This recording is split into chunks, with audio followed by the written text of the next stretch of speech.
Assalamualaikum warahmatullahi wabarakatuh. Berikut ini saya Pak Harmudiono akan menjelaskan tentang sistem reproduksi pada manusia pada kelas 9. Alat-alat reproduksi pada manusia. Jadi kita akan membahas tentang alat reproduksi itu pada manusia, perempuan, atau pada laki-laki begitu. Kamu biar tahu bagaimana fungsi dan kamu sehingga mampu merawatnya. Kamu memiliki alat reproduksi karena pemberian Allah Subhanahu wa taala. Jadi sebaiknya kamu gunakan sebagai fitrah pemberiannya. Sebelumnya, dukung channel saya dengan tekan subscribe, beri tanda lonceng, like dan share ke teman dan keluarga Anda. Terima kasih atas subscribe-nya. Saya berharap semoga Anda sukses. Lanjutnya, bagaimana manusia itu harus bereproduksi? Mengapa harus bereproduksi? Ya, agar jenisnya tidak punah lah, agar manusia itu tidak punah dari muka bumi ini. Karena manusia memang ditugasi oleh Allah sebagai khalifah fil ard. Seandainya manusia itu punah, ya nanti akan khalifahnya siapa lagi yang akan ada di sana. Dan ini dari individu, kemudian sistem organ, kemudian jaringan dan sel. Di dalam sel itu terdapat kromosom. Nah, di dalam kromosom itu ada kromatin. Nah, di kromatin itu ada DNA dan RNA yang bertanggung jawab terhadap pewarisan sifat. Jadi kromosom itu bertanggung jawab terhadap pewarisan sifat. Bagaimana sel itu dapat berkembang? Ya, caranya membelah diri lah. Dengan membelah diri itu maka jumlahnya menjadi lebih banyak. Ukuran juga menjadi lebih besar pertumbuhannya itu. Kecepatan sel dalam membelah diri sangat fantastis, sangat cepat. Jadi termasuk virus ya, jumlah sel dapat menjadi jutaan kali semula dalam hitungan menit saja. Pertumbuhan sel ikuti deret ukur, jadi 2 pangkat N begitu. Pertumbuhan sangat dahsyat, jadi hati-hati dengan corona. Corona itu virus, pertumbuhannya juga sangat dahsyat. Jadi usahakan stay at home atau tinggal di rumah. Kalau terpaksa harus keluar, ya kamu harus pakai masker. Untuk apa? Untuk menjaga diri dan menjaga orang lain begitu. Juga social distancing atau jaga jarak.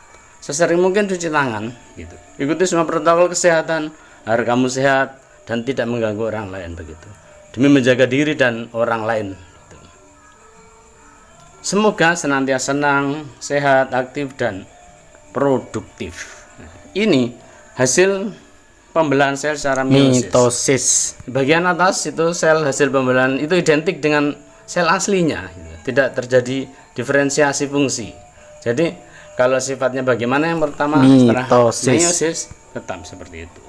Proses meiosis itu langkahnya meliputi profase, metafase, anafase dan telofase. Lihat yang paling atas, proses profase. Gambar paling atas itu kromosom memadat dan mengganda. Kemudian membran inti membentuk fragmen atau mulai pecah atau bagian kecil-kecil begitu.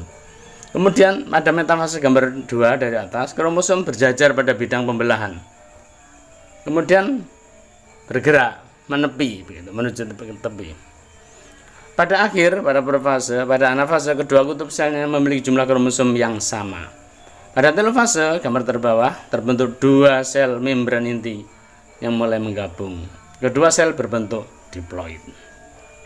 Di samping pembelahan secara mitosis dan juga ada yang secara meiosis. Nanti dibahas berikutnya. Pelajari dari halaman 6 ya. Kemudian ini alat reproduksi lagi-lagi ada yang aetofosferen, saluran panjang yang mengarah ke atas dan merupakan melanjutkan epididymis. Fungsinya menghubungkan epididymis dengan uretra. Kemudian yang B, saluran dalam penis itu merupakan akhir dari saluran reproduksi. Dan yang C, fungsinya sebagai saluran keluarnya sperma dan urin. Dan lihat yang C itu, penis itu sebagai bagian luar dari reproduksi laki-laki. Fungsinya sebagai saluran kencing dan sperma gitu. Skrotum itu bagian dari kantung yang di dalamnya terdapat ada testis. Fungsinya menjaga suhu agar menjadi tetap ideal untuk reproduksi. Testis bagian berbentuk bulat telur. Fungsinya membentuk sperma dan hormon testosteron. Kemudian F, epididymis, saluran keluar dari testis berbentuk seperti koma. Kurang lebih 4 cm, fungsinya tempat penyimpanan sperma. Sementara G, kelenjar cover berbentuk seperti kacang dan terletak di bawah kelenjar prostat. Gitu. Kemudian lanjutnya menghasilkan lendir dan cairan yang bersifat basah. Nah, kemudian H, kelenjar prostat itu berbentuk seperti kue donat. Ia terletak di bawah kantong kemih, menghasilkan cairan bersifat asam. Kemudian I, kelenjar vesicula seminalis, bagian berbentuk seperti kantong kecil, berukuran kurang lebih 5 cm, terletak di belakang kantong kemih. Kemudian fungsinya menghasilkan zat yang diperlukan untuk perkembangan sperma. Sekian dulu, akan dilanjutkan dengan pembelajaran meiosis dan perkembangbiakan pada perempuan. Semoga bermanfaat. Wassalamualaikum warahmatullahi wabarakatuh.